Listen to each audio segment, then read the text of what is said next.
E olha, a sexualidade na terceira idade ainda é um assunto tabu para muita gente, viu? Bem como também ainda existe uma certa vergonha por parte dos idosos ao falar sobre esse assunto. Então, a gente convocou a nossa sexóloga Cristina Ram para nos explicar a real importância da atividade sexual na vida do idoso e também como podemos quebrar essas barreiras, né, Cristina? Até porque recentemente tem até um dado interessante que prova como a vida sexual é ativa e está cada vez mais ativa na terceira idade, que é em relação ao número de HIV nos idosos, ou seja, existe vida sexual na terceira idade. Então é importante falar até para conscientizar também. Exatamente. Né? Bom dia a todos. A sexualidade, quando a gente fala que é um tabu, porque sempre foi, né? Então falar de sexualidade envolve culpa, envolve muitas vezes o proibido, envolve vergonha. E aí por que isso volta talvez a fazer tão parte do idoso, né? Da vida do idoso, da terceira idade? Porque talvez a maturidade não se encaixe muito com a questão da sexualidade, mas a sexualidade que é colocada, que é muito voltada para a questão do coito em si. E aí eu sempre bato na mesma tecla que a sexualidade é um aspecto central do ser humano desde a infância. Né? Então ela acompanha toda a vida da gente e jamais se restringe só à questão do sexo em si, do coito. Ela envolve intimidade, ela envolve erotismo, fantasia, prazer. Então é muito mais do que só o sexo. Então o que muda, porque a gente muda sempre, a gente tem transformações no corpo, na nossa mente, que a gente precisa se adaptar para continuar a viver a sexualidade, ainda que seja na terceira idade. E é importante falar sobre esse assunto, porque eu fico imaginando como tratar esse assunto em casa, por exemplo. O filho tem a liberdade de falar com a mãe ou com o pai sobre isso? Acho que inverte um pouco o papel, né? E deve ser, é delicado, É né? delicado, porque se você for analisar, quando a gente fica mais velho, e os nossos pais também, existe uma inversão de papéis. Então a gente passa a ser meio que pai dos nossos pais. Então nesse lugar, por si só, já se torna um pouco mais complicado falar de sexualidade. E é essa sexualidade que eu estou falando abrangente. Eu digo assim, que a vida do ser humano, ela é dividida na infância, adolescência, maturidade e a velhice. Na minha opinião, entre a maturidade e a velhice, deveria existir a envelhecência, que é justamente para você aprender a envelhecer.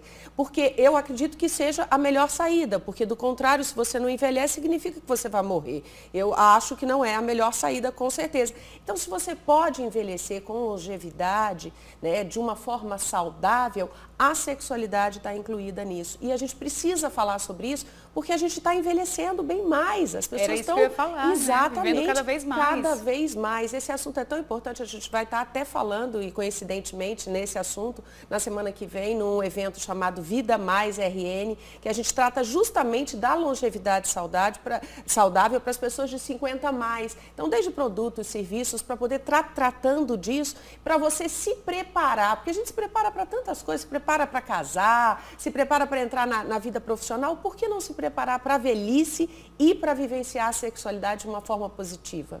E acho que é uma forma até de quebrar também um preconceito, né? Porque, principalmente em relação à mulher, que numa sociedade machista ela acaba sofrendo mais com esse tipo de preconceito.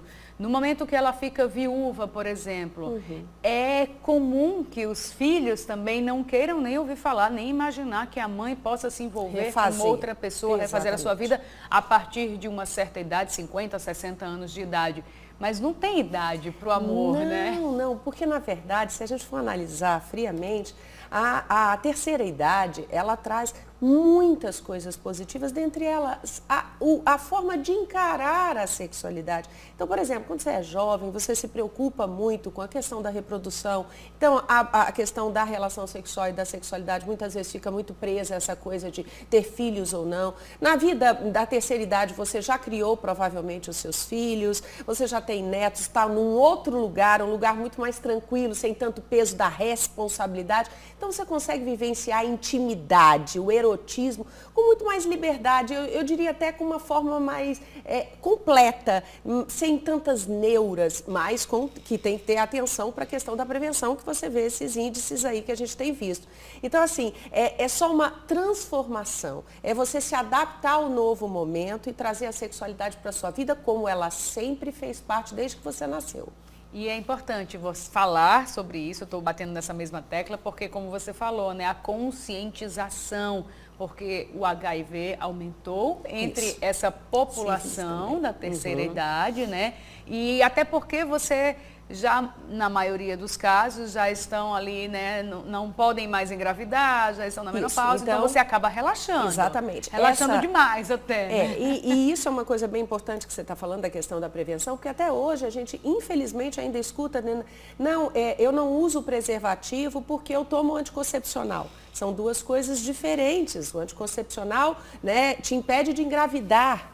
Mas as doenças sexualmente transmissíveis, sem o preservativo, são transmitidas. Então, é uma questão de cuidado, né, e de entendimento sobre o que são as coisas. O idoso, ele vem de uma época em que o preservativo não era tão presente e que ele encarava só que ele precisava evitar uma gravidez. Então, é preciso também muita informação a respeito para que as pessoas possam se proteger.